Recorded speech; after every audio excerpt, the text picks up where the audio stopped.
Hello everyone, welcome you all in your own channel learn everything. So ਅਸੀਂ ਕਰ ਰਹੇ ਸੀ electrochemistry. Next is the electrochemical cell and ਗਿਵਸ free energy. So ਗਿਵਸ energy ਵੀ ਕਹਿ ਦਿੰਦੇ ਇਹਨੂੰ। ਇਹ ਵੀ ਸਿਲੇਬਸ ਚ ਮੈਂਸ਼ਨ ਹੈਗਾ ਤੇ ਇੰਪੋਰਟੈਂਟ ਹੈਗਾ, ਮਾਸਟਰ ਕੇਡਰ ਚ ਕੁਐਸਚਨ ਵੀ ਬਣਿਆ ਸੀ। ਠੀਕ ਹੈ ਜੀ। ਸੋ ਫਸਟ ਆਫ ਆਲ ਸਾਨੂੰ ਪਤਾ ਹੈ ਕਿ ਜਿਹੜਾ ਸੈੱਲ ਆ, ਜਿਹੜਾ ਇਲੈਕਟ੍ਰੋਕੈਮੀਕਲ ਸੈੱਲ ਆ, ਉਹਦੇ ਵਿੱਚ ਜਿਹੜੀ ਕੈਮੀਕਲ એનર્ਜੀ ਆ that convert into electrical energy and then electrical energy ਜਿਹੜੀ ਟ੍ਰਾਂਸਫਰ ਹੁੰਦੀ ਆ ਪੂਰੀ, ਹੈ ਨਾ, ਉਹ ਆਪਰੇਟ ਹੋਏਗੀ ਪੂਰੇ ਸਰਕਟ ਦੇ ਵਿੱਚ। ਉਹਦੇ ਲਈ ਕੋਈ ਵਰਕ ਡਨ ਵੀ ਤਾਂ ਹੋਏਗਾ ਨਾ, ਦੈਟ ਮੀਨਸ ਕੋਈ ਨਾ ਕੋਈ ਵਰਕ ਡਨ ਹੋਏਗਾ। ਦੇਖੋ ਜਿਹੜੀ ਗਿਵਸ એનર્ਜੀ ਹੁੰਦੀ ਆ ਨਾ, that is always equal to the maximum work. ਕਿੰਨਾ ਜ਼ਿਆਦਾ ਵਰਕ ਹੋਇਆ ਉਸ ਚੀਜ਼ ਵਿੱਚ, ਕਿੰਨੀ એનર્ਜੀ ਜਿਹੜੀ ਯੂਜ਼ਫੁਲ ਵਰਕ ਦੇ ਵਿੱਚ ਕਨਵਰਟ ਹੋ ਗਈ। ਡੈਫੀਨੇਸ਼ਨ ਇਹਦੀ ਇਹੀ ਰਹਿੰਦੀ ਹੈ gives free energy the. Clear? So delta G for a reaction is measure of the maximum useful work that can be obtained from the chemical reaction। ਉਹ chemical reaction ਹੋਈ, ਉਸ ਸੈੱਲ ਦੇ ਅੰਦਰ chemical energy convert ਹੋਈ electrical energy ਦੇ ਵਿੱਚ। electrical energy ਜਿਹੜੀ ਅੱਗੇ ਆਪਰੇਟ ਹੋਈ ਸਰਕਟ ਦੇ ਵਿੱਚ ਨਾ, ਟ੍ਰਾਂਸਫਰ ਹੋਏਗੀ ਆਬਵੀਅਸਲੀ ਨਾ, ਸਰਕਟ ਦੇ ਵਿੱਚ ਉਹਨੇ ਅੱਗੇ ਟ੍ਰਾਂਸਫਰ ਹੋਣਾ। ਸੋ ਉੱਥੇ ਜਿਹੜਾ ਵਰਕ ਡਨ ਹੋਇਆ, ਕਿੰਨਾ ਮੈਕਸਿਮਮ ਵਰਕ ਡਨ ਹੋਇਆ, ਕਿੰਨੀ ਯੂਜ਼ਫੁਲ ਵਰਕ ਦੇ ਵਿੱਚ એનર્ਜੀ ਕਨਵਰਟ ਹੋਈ ਆ, that is called gives energy. ਇਹਨੂੰ ਆਪਾਂ ਗਿਵਸ ਫ੍ਰੀ એનર્ਜੀ ਵੀ ਕਹਿੰਦੇ ਆ। ਜਿਹੜੀ ਗਿਵਸ એનર્ਜੀ ਹੈ ਨਾ, ਇਹ ਭਾਵੇਂ ਥਰਮੋਡਾਇਨਾਮਿਕਸ ਚ ਆ ਜਾਵੇ, ਇੱਥੇ ਆ ਜਾਵੇ, ਇਹਦੀ ਡੈਫੀਨੇਸ਼ਨ ਸੇਮ ਰਹਿੰਦੀ ਹੈ। ਠੀਕ ਹੈ। ਸੋ ਅਸੀਂ ਕਹਿ ਸਕਦੇ ਹਾਂ ਡੈਲਟਾ ਜੀ ਆਰ ਮਤਲਬ ਗਿਵਸ એનર્ਜੀ ਜਿਹੜੀ ਰਿਐਕਸ਼ਨ ਦੀ ਹੈ, that is equal to maximum work. ਠੀਕ ਹੈ, ਇਹ ਮੈਕਸਿਮਮ ਵਰਕ ਦੇ ਇਕੁਅਲ ਟੂ ਹੁੰਦੀ ਆ। ਹੁਣ ਤੁਹਾਨੂੰ ਪਤਾ ਕੋਈ ਵੀ ਸੈੱਲ ਆ, ਉਹਦੇ ਇਲੈਕਟ੍ਰੋਡ ਆ, ਉਹਨਾਂ ਦਾ ਆਪਣਾ ਸੈੱਲ ਪੋਟੈਂਸ਼ੀਅਲ ਵੀ ਹੈਗਾ। ਠੀਕ ਹੈ, ਉਹ ਨੰਬਰ ਆਫ ਇਲੈਕਟ੍ਰੋਨਸ ਜਿਹੜੇ ਉਹਨਾਂ ਨੂੰ ਪੁਸ਼ ਕਰਨ ਲਈ ਅੱਗੇ ਕੋਈ ਨਾ ਕੋਈ ਵਰਕ ਡਨ ਹੋਏਗਾ, that is equal to NFE of cell। ਇਹ ਹੁੰਦਾ ਸਾਡੇ ਕੋਲ ਮੈਕਸਿਮਮ ਵਰਕ। ਠੀਕ ਹੈ, N ਕੀ ਹੈ ਇੱਥੇ?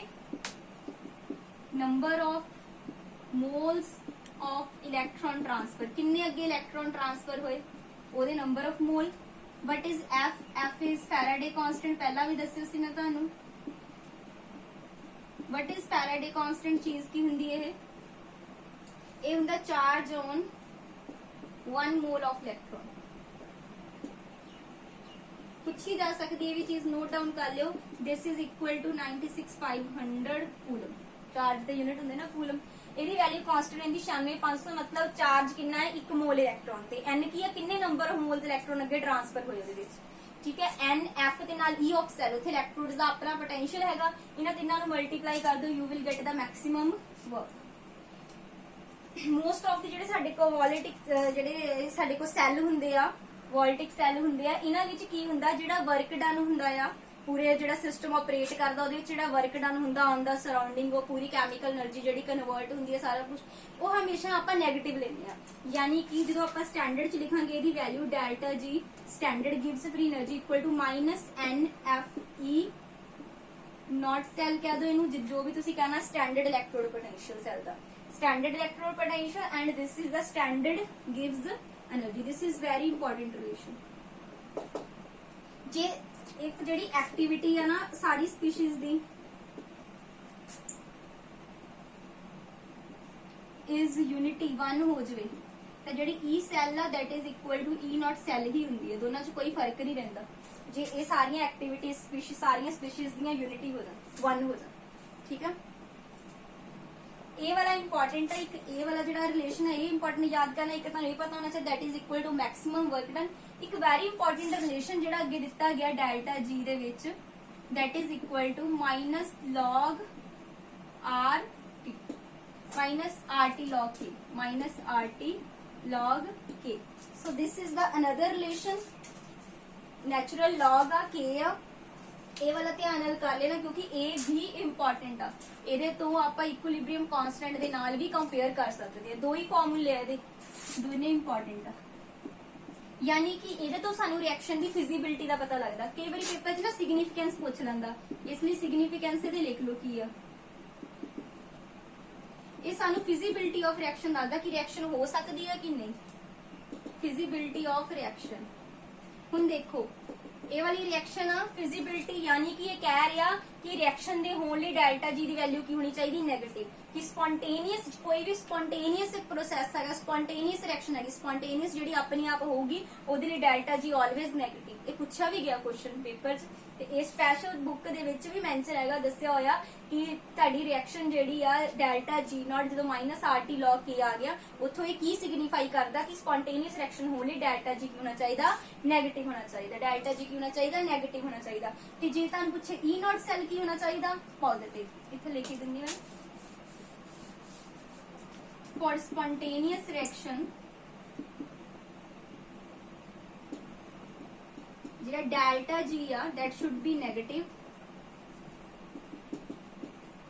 ਤੇ should be ਲਿਖ ਲਿਓ ਕਿਉਂਕਿ ਹੋਣਾ ਚਾਹੀਦਾ ਜ਼ਰੂਰੀ ਨਹੀਂ ਕਿ ਹੁੰਦਾ ਹੀ ਆ ਹਰ ਵਾਰੀ should be negative and delta E should be positive ਜਿਹੜਾ ਡੈਲਟਾ E ਨॉट ਲਿਆ ਇਹ ਪੋਜ਼ਿਟਿਵ ਕਿਉਂ ਇਹ ਕਿਉਂ E ਨॉट ਸੈੱਲ ਇੱਥੇ E ਨॉट ਸੈੱਲ ਲਿਖ ਲਓ E ਨॉट ਸੈੱਲ ਕਿਉਂ ਪੋਜ਼ਿਟਿਵ ਹੋਣਾ ਚਾਹੀਦਾ ਕਿਉਂਕਿ ਜੇ ਪੋਜ਼ਿਟਿਵ ਹੋਗਾ ਤਾਂ ਹੀ ਇਹ ਨੈਗੇਟਿਵ ਰਹਿਣਾ ਜੇ ਇਹ ਨੈਗੇਟਿਵ ਹੋਗਾ ਨੈਗੇਟਿਵ ਤਾਂ ਪੋਜ਼ਿਟਿਵ ਹੋ ਜਾਣਾ ਸੋ ਸਪੌਂਟੇਨੀਅਸ ਸਾਨੂੰ ਇਹਨਾਂ ਫਾਰਮੂਲੇਸ ਤੋਂ ਕੀ ਪਤਾ ਲੱਗਾ ਕਿ ਸਪੌਂਟੇਨੀਅਸ ਰਿਐਕਸ਼ਨ ਹੋਣ ਲਈ delta G should be negative delta ਜੀ ਦੀ ਜਿਹੜੀ ਵੈਲਿਊ ਆ ਉਹ ਕੀ ਹੋਣੀ ਚਾਹੀਦੀ ਆ ਨੈਗੇਟਿਵ ਹੋਣੀ ਚਾਹੀਦੀ ਆ ਦੈਟ ਮੀਨਸ ਉੱਥੋਂ ਸਾਨੂੰ ਇਹ ਪਤਾ ਲੱਗਾ ਕਿ ਜਿਹੜਾ E ਨॉट ਸੈੱਲ ਆ ਉਹ ਕੀ ਹੋਏਗਾ ਪੋਜ਼ਿਟਿਵ ਹੋਏਗਾ ਕਿਉਂਕਿ ਮਾਈਨਸ ਇਹ प्लस ਤਾਂ ਹੀ ਆਨਸਰ ਕੀ ਰਹੇਗਾ ਮਾਈਨਸ ਰਹੇਗਾ ਜੇ ਵੀ ਮਾਈਨਸ ਹੋ ਗਿਆ ਮਾਈਨਸ ਤਾਂ ਡੈਲਟਾ ਜੀ ਪਲੱਸ ਹੋ ਜਾਣਾ that means reaction not feasible so feasible reaction spontaneous only delta G should be negative ਤੇ E ਸਾਡੇ ਕੋਲ ਕੀ ਹੋਣਾ ਚਾਹੀਦਾ ਪੋਜ਼ਿਟਿਵ ਨੈਕਸਟ ਇੱਕ ਨਿਊਮੈਰੀਕਲ ਕਰਦੇ ਇਹਦੇ ਵਿੱਚ ਜੋ ਇੰਪੋਰਟੈਂਟ ਹੈ ਗਿਵਸ એનર્ਜੀ ਦਾ ਜਿੰਨਾ ਬੁੱਕ ਚ ਮੈਂ ਤੁਹਾਨੂੰ ਸਾਰਾ ਕੁਝ ਦੱਸ ਦਿੱਤਾ ਇਹਦੇ ਵਿੱਚ ਤੁਸੀਂ ਮੇਨ ਇਹ ਵਾਲੀ ਡੈਫੀਨੇਸ਼ਨ ਯਾਦ ਰੱਖਣੀ ਇਹ ਵਾਲੇ ਦੋ ਫਾਰਮੂਲੇ ਯਾਦ ਰੱਖਣੇ ਇਹਨਾਂ ਚੋਂ ਹੀ ਨਿਊਮੈਰੀਕਲ ਆ ਜਾਂਦਾ ਨੈਕਸਟ ਆਪਾਂ ਨਿਊਮੈਰੀਕਲ ਦੇਖਦੇ ਹਾਂ ਕਿ ਨਿਊਮੈਰੀਕਲ ਕਈ ਵਾਰੀ ਤਾਂ ਬਹੁਤ ਈਜ਼ੀ ਆ ਜਾਂਦਾ ਆ calculate the maximum work that can be obtained ਦਿਮਾਗ ਚ ਆਇਆ ਮੈਕਸਿਮਮ ਵਰਕ ਅੱਛਾ ਮੈਕਸਿਮਮ ਵਰਕ ਕਿਹਦੇ ਇਕੁਅਲ ਟੂ ਹੁੰਦਾ ਗਿਵਸ એનર્ਜੀ ਦੇ ਹਨਾ ਗਿਵਸ એનર્ਜੀ ਚੇਂਜ ਜਿਹੜਾ ਕੱਢੀ ਦਾ for general cell this is a cell ਦਿੱਤਾ ਹੋਇਆ ਪਤਾ ਇੱਧਰ ਐਨੋਡ ਹੁੰਦਾ ਆ ਪਤਾ ਇਹ ਚੀਜ਼ ਤੁਹਾਨੂੰ ਫਿਰ ਸਾਲਟ ਬ੍ਰਿਜ ਫਿਰ cathode given that E nought ਤਾਂ ਦੋਨਾਂ ਦੀ ਗਿਵਨ ਹੈ ਵਾਟ ਇਜ਼ ਦਾ ਫਾਰਮੂਲਾ ਹੁਣ E ਨॉट ਗਿਵਨ ਹੈ E ਨॉट ਨਾਲ ਕੀ ਰਿਲੇਸ਼ਨ ਸੀ ਨਹੀਂ ਕੀਤਾ ਆਪਾਂ delta G is equals to -NF E nought of cell E nought ਆਪਾਂ ਕਿੱਦਾਂ ਕੱਢੀ ਦੀ ਸੈਲ ਦੀ ਪਿਛਲੀਆਂ ਵੀਡੀਓਜ਼ ਦੇ ਵਿੱਚ ਕੀਤੀ ER E left right hand side ਤੇ ਕਾਪਰ ਦੀ ਕਿੰਨੀ ਹੈ 0.34 ਮਾਈਨਸ ਕਰਾਂਗੇ ਰਾਈਟ ਵਾਲੀ ਸਾਈਡ ਦੀ ਰਾਈਟ ਵਾਲੇ ਦੀ ਜ਼ਿੰਕ ਵਾਲੇ ਦੀ ਕਿੰਨੀ ਦਿੱਤੀ ਆ 0.76 ਠੀਕ ਹੈ ਇਹ ਆ ਜਾਏਗਾ 0.34 ਮਾਈਨਸ ਪਲੱਸ 0.76 n ਕੀ ਹੈ ਨੰਬਰ ਆਫ ਇਲੈਕਟ੍ਰੋਨ ਕਿੰਨੇ ਨੰਬਰ ਆਫ ਇਲੈਕਟ੍ਰੋਨ ਟ੍ਰਾਂਸਫਰ ਹੋ ਰਹੇ ਆ n ਦੀ ਵੈਲਿਊ ਕਿੰਨੀ ਹੋਗੀ ਸਾਡੇ ਕੋਲ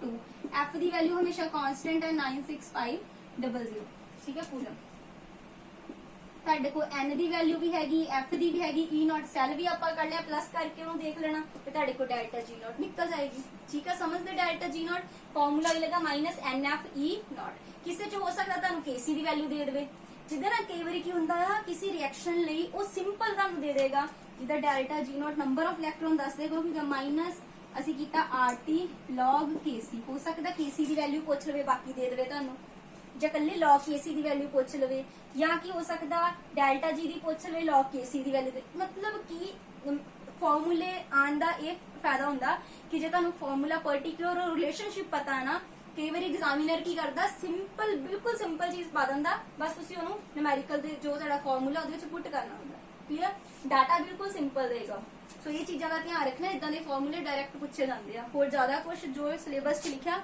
ਆਰਟੀਕਲ ਦਾ ਸਾਨੂੰ ਉੱਥੇ ਨਹੀਂ ਆਣੇ ਸਾਨੂੰ ਡਾਇਰੈਕਟ ਰਿਜ਼ਲਟ ਯਾਦ ਰੱਖਣ ਦੀ ਲੋੜ ਆ ਉਹੀ ਆਣੇ ਉਹਨਾਂ ਨਾਲ ਦੇ ਨਿਊਮੈਰੀਕਲ ਠੀਕ ਹੈ ਸੋ ਇਹਦੇ ਵਿੱਚ ਇੰਨਾ ਹੀ ਇਹਨੂੰ ਚੰਗੀ ਤਰ੍ਹਾਂ ਕਰ ਲੈਣਾ ਜੇ ਤੁਹਾਨੂੰ ਵੀਡੀਓ ਪਸੰਦ ਆਈ ਲਾਈਕ ਐਂਡ ਕਮੈਂਟ ਜ਼ਰੂਰ ਕਰਿਆ ਕਰੋ thanks for watching the video